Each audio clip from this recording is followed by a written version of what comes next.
रसिक श्रोते हो नमस्कार. मी शेख अल्फिया मोहम्मद शकील सरदार वल्लभभाई पटेल प्राथमिक विद्यालय येथे इयत्ता 8वीमध्ये शिकत आहे. तसेच आज येथे विषय मांडत आहे झाडे लावा झाडे जगवा. या विषयावर काही 2 शब्दात सांगत आहे ते तुम्ही शांत चित्ताने ऐकावे ही माझी नम्र विनंती.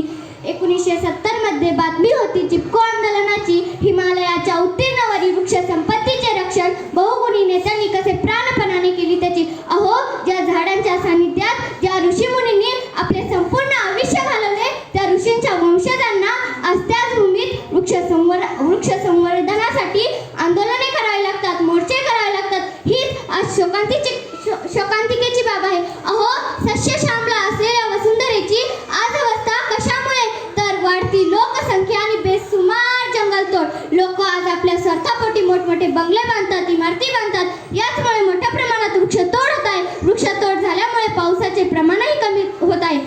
अहो, काही शतकांपूर्वी पृथ्वीचा 60% भाग हा वनांनी व्यापलेला होता, परंतु आज पाहिलं तर फक्त आणि फक्त 20% भाग हा वनांनी व्यापलेला आहे. अहो, मानवाचं पाहुणी वाळवंटाची चाहूल, मानवाचं पाहुणी वाळवंटाची चाहूल. आज आपण मोठमोठ्याने गर्जना करतो 1 लक्ष 2 कोटी वृक्ष, 1 लक्ष 2 कोटी वृक्ष. परंतु जर मानवाने 2 कोटी वृक्ष लावून त्याचे संवर्धन केले असते तर आज ही वेळ आली नसती. अहो, संत तुकोबारायांना पर्यावरण हा शब्द माहित नव्हता. ऑक्सिजन, कार्बन डायऑक्साईड, नायट्रोजन याची प्रमाणाची कल्पना त्यांना नव्हती. तरी सुद्धा वृक्षवल्ली आम्हा सोयरे असे सांगून त्यांनी पर्यावरणाचे संतुलन एकवटले. तसेच 16व्या शतकात महाराष्ट्रात वनसंपदा अमाप होती. डोंगर, नद्या, नाले तसेच जावळीसारखे वने जिथे सूर्याचे किरण देखील पडत नव्हते असा घनदाट जंगल त्या काळी होता.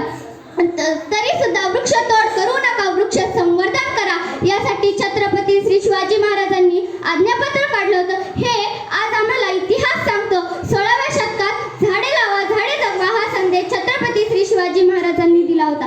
परंतु आज आपण हे करण्याऐवजी काय करतो तर याची अडवा आणि त्याची जिरवा हे करण्यातच आज आपण व्यस्त झालेलो आहोत.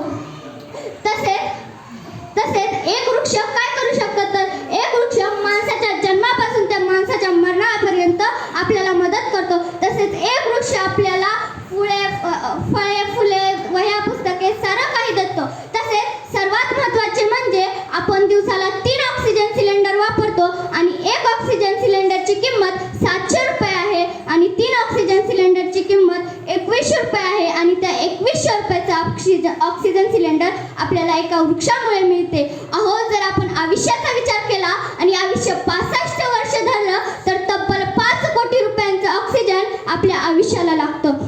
तसेच 1 तास ऑक्सिजन देणाऱ्या त्या डॉक्टरला आपण देवता मानतो आणि आयुष्यभर ऑक्सिजन देणाऱ्या त्या झाडाची कत्तल करतो.